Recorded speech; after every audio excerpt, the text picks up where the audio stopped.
Hey guys, it's Sandy, and in today's nail art tutorial, Julie is going to be showing you how to create this gorgeous watercolor manicure using Sharpies. If you'd like to see more nail hacks like this, don't forget to give this video a big thumbs up. Hi guys, it's Julie. If you're new to the channel, make sure to click the button to subscribe below for new CutePolish videos every Monday, Wednesday, and Friday. Now let's get started. Start off with a base coat to protect your natural nails. Next, grab your favorite white nail polish and apply it to your accent nails. I'm doing my ring finger and my thumb. Let it completely dry, then you're ready to watercolor. To do the watercolor floral, you're going to need an assortment of permanent markers, isopropyl alcohol, and a brush.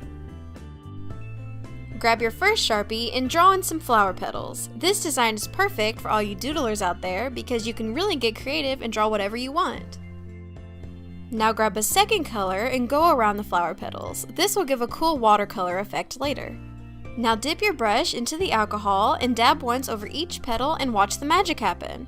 The colors will move around and bleed together just like real watercolors, and if you need to, you can use your brush to correct the shape of the petals. Next, I filled in the surrounding area with smaller flowers in different colors. Layer up the colors to add dimension and give the print an authentic watercolor look.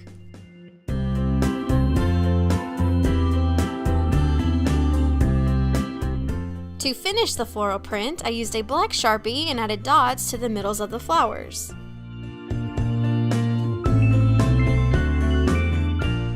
Because this design is so bold, I finished the rest of my nails off with complementary colors. A bright pink on my index and pinky nail and a sky blue on the middle fingernail.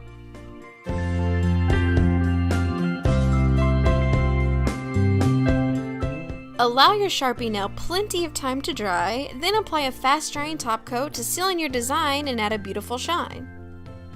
Don't forget to click the button to subscribe below and click the info card on the top right of the screen for more CutePolish videos. And for more tutorials by me, check the description box for my personal channel.